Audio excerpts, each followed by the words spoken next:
ನಮಸ್ಕಾರಗಳಿದೆ. ಈ ವಿಡಿಯೋದಲ್ಲಿ ಇವತ್ತಿನ ನಮ್ಮ ಮಾರ್ಕೆಟ್ ಪರ್ಫಾರ್ಮೆನ್ಸ್ ನ ಜೊತೆಗೆ ಹಲವಾರು ಇಂಡಿವಿಜುವಲ್ ಸ್ಟಾಕ್ ಗಳಿಗೆ ಸಂಬಂಧಪಟ್ಟಂತ ಅಪ್ಡೇಟ್ ಗಳನ್ನ ತಿಳ್ಕೊಳ್ಳುವಂತ ಪ್ರಯತ್ನವನ್ನು ಮಾಡೋಣ. ಮೊನ್ನೆ ವಿಡಿಯೋದಲ್ಲಿ ಹಾಗೂ ಮೊನ್ನೆ ವಿಡಿಯೋಗಳಲ್ಲಿ ಹಲವು ಕಂಪನಿಗಳಿಗೆ ಸಂಬಂಧಪಟ್ಟಂತ ಅಪ್ಡೇಟ್ ಗಳನ್ನ ಕೊಟ್ಟಿದ್ದೆ. ಅವುಗಳ ಪರ್ಫಾರ್ಮೆನ್ಸ್ ಅನ್ನು ಅಬ್ಸರ್ವ್ ಮಾಡಿದ್ದೀರಿ ಅಂದ್ಕೊಳ್ತೀನಿ. ಇವತ್ತು ಡ್ಯೂರಿಂಗ್ ದ ಮಾರ್ಕೆಟ್ ಕೂಡ ಹಲವಾರು ಅಪ್ಡೇಟ್ ಗಳು ಬಂದಿದ್ದಾವೆ, ಅವುಗಳನ್ನ ತಿಳ್ಕೊಳ್ಳೋಣ. ಆಸ್ ಯೂಶುವಲ್ ಮುಂದುವರಿಯ ಮುಂಚೆ ಡಿಸ್ಕ್ಲೇಮರ್ ಕೊಡೋಕೆ ಇಷ್ಟಪಡ್ತೇನೆ. ಇಲ್ಲಿ ಕವರ್ ಮಾಡ್ತಿರುವಂತ ಯಾವುದೇ ಸ್ಟಾಕ್ ಅನ್ನು ಕೂಡ ರೆಕಮೆಂಡ್ ಮಾಡ್ತಿಲ್ಲ. ನೀವು ಫರ್ದರ್ ಸ್ಟಡಿ ಮೆಡಿಟೇಷನ್ ತಗೊಳ್ಳಬಹುದು.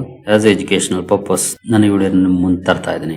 ಮೊದಲಿಗೆ ಇವತ್ತಿನ ನಮ್ಮ ಮಾರ್ಕೆಟ್ ನ ಪರ್ಫಾರ್ಮೆನ್ಸ್ ಅನ್ನು ನೋಡೋದಾದ್ರೆ ನಿಫ್ಟಿಯಲ್ಲಿ ನೋಡಬಹುದು 0.05% ಅಥವಾ ಜಸ್ಟ್ 13 ಪಾಯಿಂಟ್ಸ್ ಪಾಸಿಟಿವ್ ಅಲ್ಲಿ ಕ್ಲೋಸಿಂಗ್ ನೋಡ್ಲಿಕ್ಕೆ ಸಿಕ್ಕಿದೆ. ಓಪನಿಂಗ್ ಪಾಸಿಟಿವ್ ಆಯಿತು, ಯಾಕಂದ್ರೆ ಮಾರ್ನಿಂಗ್ ವಿಡಿಯೋದಲ್ಲಿ ನಾವು ಗಿಫ್ಟ್ ನಿಫ್ಟಿ ಹಾಗೂ ಏಷ್ಯನ್ ಮಾರ್ಕೆಟ್ ಗಳ ಪರ್ಫಾರ್ಮೆನ್ಸ್ ಅನ್ನು ನೋಡಿದಾಗ ಪಾಸಿಟಿವ್ ಸೆಂಟಿಮೆಂಟ್ ಇತ್ತು. ಅದೇ ರೀತಿ ಪಾಸಿಟಿವ್ ಅಲ್ಲಿ ಓಪನ್ ಆಯಿತು. ನಂತರ ಹೈ ಇಂದ ಡೌನ್ ಕೂಡ ಆಯ್ತು. ನೋಡಬಹುದು ನೀವು ಇಲ್ಲಿ ಮೋರ್ ದನ್ 80 ಪಾಯಿಂಟ್ಸ್ ಡೌನ್ ಆಯ್ತು. ಮತ್ತೆ ಅಲ್ಲಿಂದ ಒಳ್ಳೆ ರಿಕವರಿ ಕೂಡ ನೋಡ್ಲಿಕ್ಕೆ ಸಿಕ್ತು. ನಂತರ ಆಲ್ಮೋಸ್ಟ್ 2 ಗಂಟೆವರೆಗೂ ಕೂಡ ಪಾಸಿಟಿವ್ ಅಲ್ಲೇ ಟ್ರೇಡ್ ಆಯ್ತು. ಕೊನೆಯಲ್ಲಿ ಒಂದು ಡೌನ್ ಫಾಲ್ ಕೂಡ ನೋಡ್ಲಿಕ್ಕೆ ಸಿಕ್ತು. ಮತ್ತೆ ಒಂದು ಬೌನ್ಸ್ ಬ್ಯಾಕ್ ಕೂಡ ನೋಡ್ಲಿಕ್ಕೆ ಸಿಕ್ಕಿ ಓವರ್ 13 ಪಾಯಿಂಟ್ಸ್ ಅಪ್ ಅಲ್ಲಿ ಕ್ಲೋಸಿಂಗ್ ಅನ್ನ ಕೊಟ್ಟಿದೆ. ಅಂದ್ರೆ ಫ್ಲಾಟ್ ಪರ್ಫಾರ್ಮೆನ್ಸ್ ನಿಫ್ಟಿಯಲ್ಲಿ ನೋಡ್ಲಿಕ್ಕೆ ಸಿಕ್ಕಿದೆ. ಇನ್ನು ಸೆನ್ಸೆಕ್ಸ್ ಕಡೆ ಬಂದ್ರೆ ಇಲ್ಲೂ ಕೂಡ ಸೇಮ್ ಇದೆ. ಎಸ್ಪೆಷಲಿ ಕಳೆದ ವಾರದ ಡೈವರ್ಜೆನ್ಸ್ ನ ನಂತರ ಸೇಮ್ ಪರ್ಫಾರ್ಮೆನ್ಸ್ ನೋಡ್ಲಿಕ್ಕೆ ಸಿಕ್ಕಿದೆ. ಇವತ್ತು ನಿಫ್ಟಿ ಹಾಗೂ ಸೆನ್ಸೆಕ್ಸ್ ಅಲ್ಲಿ 0.05% ಅಥವಾ 43 ಪಾಯಿಂಟ್ಸ್ ಡೌನ್ ಅಲ್ಲಿ ಕ್ಲೋಸಿಂಗ್ ಸೆನ್ಸೆಕ್ಸ್ ಅಲ್ಲಿ ನೋಡ್ಲಿಕ್ಕೆ ಸಿಕ್ಕಿದೆ. ನಿಫ್ಟಿಯಲ್ಲೂ ಕೂಡ ನೋಡಬಹುದು 0.05%, ಇಲ್ಲೂ ಕೂಡ 0.05%. ಒಂದು ವಾರದ ನಂತರ ಡೈವರ್ಜೆನ್ಸ್ ಕಡಿಮೆ ಆಗಿ ಆಲ್ಮೋಸ್ಟ್ ಸೇಮ್ ಲೆವೆಲ್ ಅಲ್ಲೇ ಇವತ್ತು ಪರ್ಫಾರ್ಮೆನ್ಸ್ ನೋಡ್ಲಿಕ್ಕೆ ಸಿಕ್ಕಿದೆ. ಇನ್ನು ಬ್ರಾಡ್ ಮಾರ್ಕೆಟ್ ಇಂಡೆಕ್ಸಸ್ ಗಳ ಪರ್ಫಾರ್ಮೆನ್ಸ್ ಅನ್ನು ನೋಡಿದರೆ ನಿಫ್ಟಿ ನೆಕ್ಸ್ಟ್ 15 ನಲ್ಲಿ ನೋಡಬಹುದು 0.09% ಪಾಸಿಟಿವ್ ಪರ್ಫಾರ್ಮೆನ್ಸ್ ಇದೆ. ನಿಫ್ಟಿ 100 ಅಲ್ಲಿ 0.06% ಪಾಸಿಟಿವ್ ಇದೆ. ನಿಫ್ಟಿ 200 ಅಲ್ಲಿ 0.17% ಪಾಸಿಟಿವ್ ಇದೆ. ಹಾಗೆ ನಿಫ್ಟಿ 500 ಅಲ್ಲಿ 0.13% ಪಾಸಿಟಿವ್ ಪರ್ಫಾರ್ಮೆನ್ಸ್ ನೋಡ್ಲಿಕ್ಕೆ ಸಿಕ್ಕಿದೆ. ಅಂದ್ರೆ ನಿಫ್ಟಿ 50 ಅಂತ ನಿಫ್ಟಿ 500 ವರೆಗೂ 0.1% ವರೆಗೂ ಪಾಸಿಟಿವ್ ಇದೆ. ಅಂದ್ರೆ ಸ್ಲೈಟ್ಲಿ ಫ್ಲಾಟ್ ಆಗಿ ಪರ್ಫಾರ್ಮೆನ್ಸ್ ನೋಡ್ಲಿಕ್ಕೆ ಸಿಕ್ಕಿದೆ. ಇನ್ನು ಮಿಡ್ ಕ್ಯಾಪ್ ಕಡೆ ಬಂದ್ರೆ ಮಿಡ್ ಕ್ಯಾಪ್ 50 ಅಲ್ಲಿ 0.7% ಪಾಸಿಟಿವ್ ಪರ್ಫಾರ್ಮೆನ್ಸ್ ಇದೆ. ಮಿಡ್ ಕ್ಯಾಪ್ 100 ಅಲ್ಲಿ 0.62% ಪಾಸಿಟಿವ್ ಇದೆ. ಮಿಡ್ ಕ್ಯಾಪ್ 150 0.46% ಪಾಸಿಟಿವ್ ಅಲ್ಲಿ ಪರ್ಫಾರ್ಮೆನ್ಸ್ ಅನ್ನ ಮಾಡಿದೆ. ಅಂದ್ರೆ 0.5% ಅಥವಾ ಅಬೋ 0.5% ವರೆಗೂ ಪಾಸಿಟಿವ್ ಪರ್ಫಾರ್ಮೆನ್ಸ್ ಇವತ್ತು ಮಿಡ್ ಕ್ಯಾಪ್ ಅಲ್ಲಿ ನೋಡ್ಲಿಕ್ಕೆ ಸಿಕ್ಕಿದೆ. ಇನ್ನು ಸ್ಮಾಲ್ ಕ್ಯಾಪ್ ಕಡೆ ಬಂದ್ರೆ ಸ್ಮಾಲ್ ಕ್ಯಾಪ್ 50 ಅಲ್ಲಿ 0.31% ನೆಗೆಟಿವ್ ಇದೆ. ಸ್ಮಾಲ್ ಕ್ಯಾಪ್ 100 0.27% ನೆಗೆಟಿವ್ ಅಲ್ಲಿ ಪರ್ಫಾರ್ಮ್ ಮಾಡಿದೆ. ಸ್ಮಾಲ್ ಕ್ಯಾಪ್ 250 ನಲ್ಲಿ 0.06% ನೆಗೆಟಿವ್ ಪರ್ಫಾರ್ಮೆನ್ಸ್ ಇದೆ. ಅಂದ್ರೆ ಇಲ್ಲೂ ಕೂಡ ಅಪ್ ಟು 0.3% ವರೆಗೂ ನೆಗೆಟಿವ್ ಅಲ್ಲೇ ಪರ್ಫಾರ್ಮೆನ್ಸ್ ನೋಡ್ಲಿಕ್ಕೆ ಸಿಕ್ಕಿದೆ. ಇನ್ನು ಮೈಕ್ರೋ ಕ್ಯಾಪ್ ಕಡೆ ಬಂದ್ರೆ ಇಲ್ಲಿ 0.05% ನೆಗೆಟಿವ್ ಅಲ್ಲಿ ಕ್ಲೋಸಿಂಗ್ ನೋಡ್ಲಿಕ್ಕೆ ಸಿಕ್ಕಿದೆ. ಅಂದ್ರೆ ಆಲ್ಮೋಸ್ಟ್ ಫ್ಲಾಟ್ ಇದೆ ಮೈಕ್ರೋ ಕ್ಯಾಪ್ ಕೂಡ. ಅಂದ್ರೆ ಲಾರ್ಜ್ ಮಿಡ್ ಸ್ಮಾಲ್ ಕ್ಯಾಪ್ ಹೋಲಿಸಿದ್ರೆ ಇವತ್ತು ಸ್ಮಾಲ್ ಕ್ಯಾಪ್ ಅಂಡರ್ ಪರ್ಫಾರ್ಮೆನ್ಸ್ ಅನ್ನ ಮಾಡಿದೆ. ಮಿಡ್ ಕ್ಯಾಪ್ ಒಳ್ಳೆ ಪರ್ಫಾರ್ಮೆನ್ಸ್ ಅನ್ನ ಮಾಡಿದೆ ಇವತ್ತು. ಇನ್ನು ಸೆಕ್ಟೋರಲ್ ಇಂಡೆಕ್ಸಸ್ ಗಳ ಕಡೆ ಬಂದ್ರೆ ನಿಫ್ಟಿ ಆಟೋದಲ್ಲಿ 0.09% ನೆಗೆಟಿವ್ ಪರ್ಫಾರ್ಮೆನ್ಸ್ ನೋಡ್ಲಿಕ್ಕೆ ಸಿಕ್ಕಿದೆ. ನಿಫ್ಟಿ ಬ್ಯಾಂಕ್ 0.1% ನೆಗೆಟಿವ್ ಅಲ್ಲಿ ಪರ್ಫಾರ್ಮ್ ಮಾಡಿದೆ. ಫೈನಾನ್ಷಿಯಲ್ ಸರ್ವಿಸಸ್ ಅಲ್ಲಿ 0.3% ಪಾಸಿಟಿವ್ ಪರ್ಫಾರ್ಮೆನ್ಸ್ ಇದೆ. FMCG 0.14% ನೆಗೆಟಿವ್ ಅಲ್ಲಿ ಕ್ಲೋಸಿಂಗ್ ಅನ್ನ ಕೊಟ್ಟಿದೆ. IT 0.27% ಪಾಸಿಟಿವ್ ಇದೆ. ಮೀಡಿಯಾದಲ್ಲಿ 0.29% ಪಾಸಿಟಿವ್ ಇದೆ. ಮೆಟಲ್ ಕೂಡ 0.28% ಪಾಸಿಟಿವ್ ಅಲ್ಲಿ ಪರ್ಫಾರ್ಮೆನ್ಸ್ ಅನ್ನ ಮಾಡಿದೆ. ಫಾರ್ಮಾ 0.23% ನೆಗೆಟಿವ್ ಇದೆ. PSU ಬ್ಯಾಂಕ್ ಗಳಲ್ಲಿ 1.67% ಡೌನ್ ಫಾಲ್ ನೋಡ್ಲಿಕ್ಕೆ ಸಿಕ್ಕಿದೆ ಇವತ್ತು. ರಿಯಾಲ್ಟಿನಲ್ಲಿ 1.35% ಪಾಸಿಟಿವ್ ಪರ್ಫಾರ್ಮೆನ್ಸ್ ಇದೆ. ಪ್ರೈವೇಟ್ ಬ್ಯಾಂಕ್ 0.52% ಪಾಸಿಟಿವ್ ಅಲ್ಲಿ ಕ್ಲೋಸಿಂಗ್ ಅನ್ನ ಕೊಟ್ಟಿದೆ. ಹೆಲ್ತ್ ಕೇರ್ 0.35% ನೆಗೆಟಿವ್ ಇದೆ. ಕನ್ಸ್ಯೂಮರ್ ಡ್ಯೂರಬಲ್ಸ್ 0.38% ಪಾಸಿಟಿವ್ ಇದೆ. ಆಯಿಲ್ ಅಂಡ್ ಗ್ಯಾಸ್ 0.37% ನೆಗೆಟಿವ್ ಅಲ್ಲಿ ಕ್ಲೋಸಿಂಗ್ ಅನ್ನ ಕೊಟ್ಟಿದೆ. ಇನ್ನು ಕೆಮಿಕಲ್ ಸೆಕ್ಟರ್ 0.28% ಪಾಸಿಟಿವ್ ಅಲ್ಲಿ ಪರ್ಫಾರ್ಮೆನ್ಸ್ ಅನ್ನ ಮಾಡಿದೆ. So over all mixed performance ಇದೆ ಇವತ್ತು. ಸ್ವಲ್ಪ ನೆಗೆಟಿವ್ ಅಂದ್ರೆ ಜಾಸ್ತಿ ಪ್ರಮಾಣದ ನೆಗೆಟಿವ್ ಅಂದ್ರೆ PSU ಬ್ಯಾಂಕ್ ಗಳಲ್ಲಿ ನೋಡ್ಲಿಕ್ಕೆ ಸಿಕ್ತು. 1.5% ಗಿಂತ ಜಾಸ್ತಿ ನೆಗೆಟಿವ್ ಅಲ್ಲಿ ಕ್ಲೋಸಿಂಗ್ ಅನ್ನ ಕೊಟ್ಟಿದೆ. ರಿಯಾಲ್ಟಿ ಒಳ್ಳೆ ಪರ್ಫಾರ್ಮೆನ್ಸ್ ಅನ್ನ ಮಾಡ್ತೀವಿ. 1.35% ಅಪ್ ಅಲ್ಲಿ ಕ್ಲೋಸಿಂಗ್ ಅನ್ನ ಕೊಟ್ಟಿದೆ. ಅದನ್ನು ಹೊರತುಪಡಿಸಿದ್ರೆ ಪ್ರೈವೇಟ್ ಬ್ಯಾಂಕ್ಸ್ ಒಳ್ಳೆ ಪರ್ಫಾರ್ಮೆನ್ಸ್ ಅನ್ನ ಮಾಡಿದವು. ಮೋರ್ ದನ್ 0.5% ಪಾಸಿಟಿವ್ ಅಲ್ಲಿ ಕ್ಲೋಸಿಂಗ್ ಅನ್ನ ಕೊಟ್ಟಿದ್ದಾವೆ ಇವತ್ತು. ಇನ್ನೆಲ್ಲ ಕಡೆ ಸ್ಲೈಟ್ಲಿ ಪಾಸಿಟಿವ್ ಅಥವಾ ಸ್ಲೈಟ್ಲಿ ನೆಗೆಟಿವ್ ಈ ರೀತಿ ಪರ್ಫಾರ್ಮೆನ್ಸ್ ಇವತ್ತು ನೋಡ್ಲಿಕ್ಕೆ ಸಿಕ್ಕಿದೆ. ಸೊ ಮಿಕ್ಸ್ಡ್ ಇದೆ ಇವತ್ತಿನ ಪರ್ಫಾರ್ಮೆನ್ಸ್ ಅಂತ ಹೇಳ್ಬೋದು. ಏನು ಗ್ಲೋಬಲ್ ಮಾರ್ಕೆಟ್ಗಳು ಯಾವ ರೀತಿ ಪರ್ಫಾರ್ಮ್ ಮಾಡಿದಾವೆ ಅಂತ ನೋಡ್ತಾ ಇದ್ರೆ ಗ್ಲೋಬಲ್ ಮಾರ್ಕೆಟ್ಗಳಲ್ಲಿ ಎಸ್ಪೆಷಲಿ ಯುರೋಪಿಯನ್ ಮಾರ್ಕೆಟ್ಗಳು ನೋಡಬಹುದು. ಹಲವು ಮಾರ್ಕೆಟ್ಗಳು ಪಾಸಿಟಿವ್ ಇದಾವೆ, ಬಟ್ ಅಪ್ ಟು 0.4% ವರೆಗೂ. ಕೆಲವು ಫ್ಲಾಟ್ ಆಗಿ ಟ್ರೇಡ್ ಆಗ್ತವೆ, ಕೆಲವು ನೆಗೆಟಿವ್ ಅಲ್ಲೂ ಕೂಡ ಇದಾವೆ. ಬಟ್ ನೆಗೆಟಿವ್ ಅಲ್ಲಿರುವಂತಹ ಪ್ರಮಾಣ ಕಡಿಮೆ, ಪಾಸಿಟಿವ್ ಅಲ್ಲೇ ಇದ್ದಾವೆ ಮೆಜಾರಿಟಿ ಮಾರ್ಕೆಟ್ಸ್. ಇನ್ನು ಏಷ್ಯನ್ ಮಾರ್ಕೆಟ್ಸ್ ಅಲ್ಲಿ ಇಲ್ಲೂ ಕೂಡ ಕೆಲವು ಮಾರ್ಕೆಟ್ಸ್ ನೆಗೆಟಿವ್ ಅಲ್ಲಿ ಇದಾವೆ, ಕೆಲವು ಮಾರ್ಕೆಟ್ಸ್ ಪಾಸಿಟಿವ್ ಅಲ್ಲಿ ಇದಾವೆ. ಇಲ್ಲೂ ಕೂಡ ಸ್ವಲ್ಪ ಪಾಸಿಟಿವ್ ಅಲ್ಲಿ ಇದಾವೆ, ಜಾಸ್ತಿ ಇದಾವೆ. ಬಟ್ ತುಂಬಾ ದೊಡ್ಡ ಮಟ್ಟದ ರ್ಯಾಲಿ ಏನಿಲ್ಲ. ಇದರಲ್ಲಿ ನಿಕ್ಕೈಯಲ್ಲಿ ಒಳ್ಳೆ ಪರ್ಫಾರ್ಮೆನ್ಸ್ ಇದೆ. ಮೋರ್ ದನ್ 2% ಅಪ್ ಅಲ್ಲಿ ಪರ್ಫಾರ್ಮೆನ್ಸ್ ನೋಡ್ಲಿಕ್ಕೆ ಸಿಕ್ಕಿದೆ. ಇನ್ನು ಹ್ಯಾಂಗ್ಸೆಂಗ್ 1% ಅಪ್ ಆಗಿದೆ. ಕೋಸ್ಪಿ ಇವತ್ತು 0.65% ಅಪ್ ಅಲ್ಲಿ ಕ್ಲೋಸಿಂಗ್ ಅನ್ನ ಕೊಟ್ಟಿದೆ. ಇನ್ನು ನೋಡಿದ ಕೆಲವು ಮಾರ್ಕೆಟ್ಗಳು ನೆಗೆಟಿವ್ ಇದಾವೆ. ಸೊ ಓವರ್ ಆಲ್ ನೋಡೋದಾದ್ರೆ ಆಲ್ಮೋಸ್ಟ್ ಒಂದು 70% ಮಾರ್ಕೆಟ್ಸ್ ಪಾಸಿಟಿವ್ ಅಲ್ಲೇ ಟ್ರೇಡ್ ಆಗ್ತವೆ. ಗ್ಲೋಬಲ್ ಮಾರ್ಕೆಟ್ ಗಳ ಪರ್ಫಾರ್ಮೆನ್ಸ್ ನೋಡಿದ್ರೆ ಇನ್ನೊಂದು 30% ಮಾರ್ಕೆಟ್ಸ್ ನೆಗೆಟಿವ್ ಅಲ್ಲಿ ಇದ್ದಾವೆ. ಇಂಡಿಯಾದಲ್ಲಂತೂ ಫ್ಲಾಟಿಶ್ ಇತ್ತು, ಬಟ್ ಪೋರ್ಟ್ಫೋಲಿಯೋಗಳ ಲೆವೆಲ್ ಅಲ್ಲೂ ಕೂಡ ಅದೇ ರೀತಿ ಪರ್ಫಾರ್ಮೆನ್ಸ್ ಇದೆ. ಇನ್ ಕೇಸ್ ಸ್ಮಾಲ್ ಕ್ಯಾಪ್ ಹೆಚ್ಚಿನ ವೆಯಿಟೇಜ್ ಇದ್ರೆ ಮೇ ಬಿ ಅಲ್ಲಿ ಒಂದಷ್ಟು ನೆಗೆಟಿವ್ ಇರಬಹುದೇನೋ. Mid cap and large cap decent performance ಅನ್ನೇ ಮಾಡಿದವೆ ಇವತ್ತು.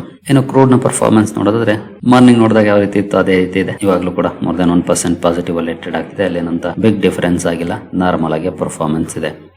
ಇನ್ನು ಇಂಡಿವಿಜುವಲ್ ಸ್ಟಾಕ್ ಗಳ ಕಡೆ ನಾವು ಬರೋದಾದ್ರೆ ಭಾರತ್ ಫೋರ್ಜ್ ಇವತ್ತು ಫೋಕಸ್ ಇತ್ತು. ಕಾರಣ ರಿಸಲ್ಟ್ ನೋಡಬಹುದು ಅಪ್ ಟು 8% ವರೆಗೂ ಕೂಡ ಡೌನ್ ಆಯ್ತು. ಅದಕ್ಕೆ ಪ್ರಮುಖ ಕಾರಣ ಅಂತಂದ್ರೆ ಕಂಪನಿಯ result Q1 net profit estimates ಅನ್ನ ಮಿಸ್ ಮಾಡಿದೆ.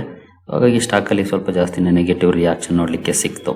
ಇನ್ನು ನೆಕ್ಸ್ಟ್ ಪೇಟಿಎಂ ಶೇರ್ ಅಲ್ಲಿ ಇವತ್ತು ಒಳ್ಳೆ ಪರ್ಫಾರ್ಮೆನ್ಸ್ ನೋಡ್ಲಿಕ್ಕೆ ಸಿಕ್ತು. ಒಳ್ಳೆ ಜಂಪ್ ಆಗಿದೆ ಪೇಟಿಎಂ ಶೇರ್. ಇದಕ್ಕೆ ಪ್ರಮುಖ ಕಾರಣ ಅಂದ್ರೆ ಬರ್ನ್ಸ್ಟೈನ್ ಅವರು ಒಂದಷ್ಟು ಪಾಸಿಟಿವ್ ರಿಪೋರ್ಟ್ ಅನ್ನ ಕೊಟ್ಟಿದ್ದಾರೆ.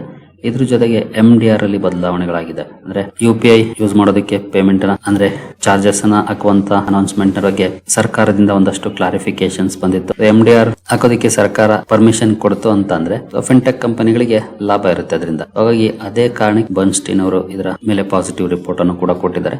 ಹಾಗಾಗಿ ಒಳ್ಳೆ ಪಾಸಿಟಿವ್ ಇಂಪ್ಯಾಕ್ಟ್ ಕೂಡ ಆಗಿದೆ ಪೇಟಿಎಂ ಶೇರ್ ಅಲ್ಲಿ ಇವತ್ತು.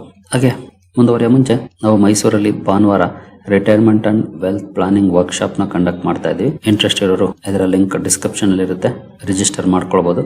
ಏನಿರುತ್ತೆ ಏನಿರಲ್ಲ ಅನ್ನೋದು ಎಲ್ಲಾನು ಇಲ್ಲಿದೆ, ಒಂದ್ಸಲ ನೋಡ್ಕೊಳ್ಳಿ. ಹಾಗೆ ಇದ್ರ ಬಗ್ಗೆ ಸಪರೇಟ್ ವಿಡಿಯೋನು ಕೂಡ ಕವರ್ ಮಾಡಿದೀನಿ, ಅದನ್ನು ಕೂಡ ನೋಡಿ. ಇಂಟ್ರೆಸ್ಟ್ ಇರೋರು ಬರೋದಕ್ಕೆ ಸಾಧ್ಯ ಆಗುವಂತವ್ರು ರಿಜಿಸ್ಟರ್ ಮಾಡ್ಕೊಳ್ಬಹುದು. ಮೈಸೂರಲ್ಲಿ ಇರುತ್ತೆ 16 ಆಗಸ್ಟ್ ಅಂದ್ರೆ ಭಾನುವಾರ ಈ ಇವೆಂಟ್. ಇನ್ನು ಇವತ್ತು Vedanta oil and gas shares focus ಇತ್ತು. ಒಳ್ಳೆ ಪರ್ಫಾರ್ಮೆನ್ಸ್ ಕೂಡ ನೋಡ್ಲಿಕ್ಕೆ ಸಿಕ್ತು. ಇದಕ್ಕೆ ಪ್ರಮುಖ ಕಾರಣ ಅಂತಂದ್ರೆ ಕ್ರಿಸಿಲ್ ರೇಟಿಂಗ್ ಅನ್ನ ಅಪ್ಗ್ರೇಡ್ ಮಾಡಿದೆ ವೇದಾಂತ ಆಯಿಲ್ ಅಂಡ್ ಗ್ಯಾಸ್. ಈ ಸುದ್ದಿ ಸ್ಟಾಕ್ ಅಲ್ಲಿ ಒಳ್ಳೆ ಪಾಸಿಟಿವ್ ಇಂಪ್ಯಾಕ್ಟ್ ಅನ್ನ ಇವತ್ತು ಕ್ರಿಯೇಟ್ ಮಾಡಿದೆ. ಒಳ್ಳೆ ಪರ್ಫಾರ್ಮೆನ್ಸ್ ಕೂಡ ನೋಡ್ಲಿಕ್ಕೆ ಸಿಕ್ಕಿದೆ. ಇನ್ನು PFC ರಿಸಲ್ಟ್ ಅನ್ನ ಅನೌನ್ಸ್ ಮಾಡಿತ್ತು. ಮಾರ್ನಿಂಗ್ ವಿಡಿಯೋದಲ್ಲಿ ರಿಸಲ್ಟ್ ಅನ್ನ ಕವರ್ ಮಾಡಿದೆ ಕೂಡ. ರಿಸಲ್ಟ್ ಗೆ ರಿಯಾಕ್ಷನ್ ನೆಗೆಟಿವ್ ಇದೆ. ಮೋರ್ ದನ್ 5% ಡೌನ್ ಅಲ್ಲಿ ಸ್ಟಾಕ್ ಇವತ್ತು ಕ್ಲೋಸಿಂಗ್ ಅನ್ನ ಕೊಟ್ಟಿದೆ. ರಿಸಲ್ಟ್ ಅಲ್ಲಿ ಪರ್ಫಾರ್ಮೆನ್ಸ್ ಓಕೆ ಫ್ಲಾಟಿಶ್ ಇತ್ತು. ಮಾರ್ಕೆಟ್ ಅಂತೂ ಸ್ವಲ್ಪ ಜಾಸ್ತಿನೇ ರಿಯಾಕ್ಟ್ ಮಾಡಿದೆ, ಬಟ್ ಸ್ಟಿಲ್ ಹಲವು ಬ್ರೋಕರೇಜಸ್ ಪಾಸಿಟಿವ್ ರಿಪೋರ್ಟ್ ಅನ್ನೇ ಕೊಡ್ತಿದ್ದಾವೆ ಕಂಪನಿ ಬಗ್ಗೆ. ಇನ್ನು ಇಟಾಚಿ ಎನರ್ಜಿ ರಿಸಲ್ಟ್ ಅನ್ನು ಅನೌನ್ಸ್ ಮಾಡಿತ್ತು. ರಿಸಲ್ಟ್ ಗೆ ಕೂಡ ಒಳ್ಳೆ ರಿಯಾಕ್ಷನ್ ಬಂದಿದೆ, 7% ಅಪ್ ಆಗಿದೆ. ಜೊತೆಗೆ ನೋಮುರಾ ಕವರೇಜ್ ಅನ್ನ ಇನಿಶಿಯೇಟ್ ಮಾಡಿದ್ದಾರೆ. ಇದು ಕೂಡ ಸ್ಟಾಕ್ ಅಲ್ಲಿ ಒಂದಷ್ಟು ಪಾಸಿಟಿವ್ ಇಂಪ್ಯಾಕ್ಟ್ ಅನ್ನ ಕ್ರಿಯೇಟ್ ಮಾಡಿದೆ ಅಂತ ಹೇಳಬಹುದು. ಇನ್ನು ಸ್ಕೈ ಗೋಲ್ಡ್ ಅಂಡ್ ಡೈಮಂಡ್ಸ್ ಕೂಡ ಫೋಕಸ್ ಅಲ್ಲಿ ಇತ್ತು. ಅಪ್ ಟು 10% ವರೆಗೂ ಕೂಡ ರ್ಯಾಲಿ ನೋಡ್ಲಿಕ್ಕೆ ಸಿಕ್ಕಿದೆ. ಇದಕ್ಕೆ ಪ್ರಮುಖ ಕಾರಣ ಅಂದ್ರೆ ಕಂಪನಿಯ ನೆಟ್ ಪ್ರಾಫಿಟ್ ನೋಡಬಹುದು 141% ರೈಸ್ ಆಗಿದೆ. ರೆವೆನ್ಯೂ ಕೂಡ 78% ಅಪ್ ಆಗಿದೆ. ಇದು ಸ್ಟಾಕ್ ಅಲ್ಲಿ ಒಳ್ಳೆ ರ್ಯಾಲಿಗೂ ಕೂಡ ಇವತ್ತು ಕಾರಣ ಆಗಿದೆ ಸ್ಕೈ ಗೋಲ್ಡ್ ಅಂಡ್ ಡೈಮಂಡ್ಸ್ ಅಲ್ಲಿ. ನಂತರ ಕೇನ್ಸ್ ಟೆಕ್ ಅಲ್ಲಿ ಸ್ವಲ್ಪ ಜಾಸ್ತಿನೇ ನೆಗೆಟಿವ್ ರಿಯಾಕ್ಷನ್ ನೋಡ್ಲಿಕ್ಕೆ ಸಿಕ್ತು. ಮಾರ್ನಿಂಗ್ ಆನಂತರ ಒಂದಷ್ಟು ರಿಕವರ್ ಆಯ್ತು. ರಿಕವರ್ ಆಗಿ ಅಪ್ ಟು 3.5% ಡೌನ್ ಅಲ್ಲಿ ಕ್ಲೋಸಿಂಗ್ ಅನ್ನ ಕೊಟ್ಟಿದೆ.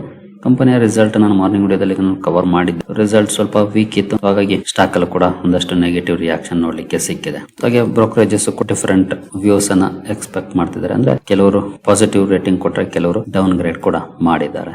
ಇನ್ನು Vijay Kedia back Atul auto share ಕೂಡ ಇವತ್ತು 9% ವರೆಗೂ ಕೂಡ ಬಿದ್ದಿದೆ. ಕಂಪನಿ ರಿಸಲ್ಟ್ ಅನ್ನು ಅನೌನ್ಸ್ ಮಾಡಿತ್ತು. ರಿಸಲ್ಟ್ ಪರ್ಫಾರ್ಮೆನ್ಸ್ ಎಸ್ಪೆಷಲಿ ನೋಡಬಹುದು, year on year net profit ಅಲ್ಲಿ ಒಳ್ಳೆ ಪರ್ಫಾರ್ಮೆನ್ಸ್ ನೋಡ್ಲಿಕ್ಕೆ ಸಿಕ್ಕಿತ್ತು.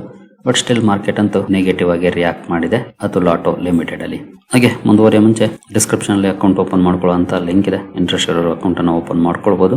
ಹೂಡಿಕೆಗೆ ಸಂಬಂಧಪಟ್ಟಂತೆ ನಿಮ್ಗೆ ಏನಾದರೂ ಸಪೋರ್ಟ್ ಬೇಕಂದ್ರೆ ಇಲ್ಲಿರುವಂತಹ ನಂಬರ್ಗಳ ಮೂಲಕ ನಮ್ಮ ಟೀಮ್ ನ ಸಂಪರ್ಕ ಮಾಡಬಹುದು. ಬಟ್ ಸಪೋರ್ಟ್ ಸಿಗಬೇಕಂದ್ರೆ ನೀವು ನಮ್ಮ ಮೂಲಕ ಅಕೌಂಟ್ ಅನ್ನು ಓಪನ್ ಮಾಡ್ಕೊಂಡಿರ್ಬೇಕಾಗುತ್ತೆ. ಹಾಗಾಗಿ ಲಿಂಕ್ ಅನ್ನು ಬಳಸಿಕೊಂಡು ಅಕೌಂಟ್ ಅನ್ನು ಓಪನ್ ಮಾಡಿಕೊಂಡು ಸಂಪರ್ಕ ಮಾಡಬಹುದು. ನಂತರ ಇವತ್ತು ಟೈಟನ್ ಅಲ್ಲಿ ಒಳ್ಳೆ ಪರ್ಫಾರ್ಮೆನ್ಸ್ ನೋಡ್ಲಿಕ್ಕೆ ಸಿಕ್ತು. ಕಾರಣ ಕಂಪನಿ ರಿಸಲ್ಟ್ ಅನ್ನು ಅನೌನ್ಸ್ ಮಾಡಿತ್ತು ಶನಿವಾರ. ರಿಸಲ್ಟ್ ಗೆ ಒಳ್ಳೆ ರಿಯಾಕ್ಷನ್ ಇದೆ. ರಿಸಲ್ಟ್ ಕೂಡ ಚೆನ್ನಾಗಿತ್ತು. ಮಾರ್ನಿಂಗ್ ವಿಡಿಯೋದಲ್ಲಿ ನಾನು ಕವರ್ ಮಾಡಿದ್ದೆ ಕೂಡ ಇದನ್ನು ಕೂಡ. ರಿಸಲ್ಟ್ ಚೆನ್ನಾಗಿದೆ, ರಿಯಾಕ್ಷನ್ ಕೂಡ ಚೆನ್ನಾಗಿದೆ ರಿಸಲ್ಟ್ ಗೆ. ಇನ್ನು BSE ಶೇರ್ ಅಲ್ಲೂ ಕೂಡ ಒಳ್ಳೆ ರ್ಯಾಲಿ ನೋಡ್ಲಿಕ್ಕೆ ಸಿಕ್ಕಿದೆ. ಇದಕ್ಕೆ ಪ್ರಮುಖ ಕಾರಣ ಅಂತಂದ್ರೆ ನುವಾಮದ್ ಅವರು ಕೊಟ್ಟಿರುವಂತ ಒಂದು ರಿಪೋರ್ಟ್.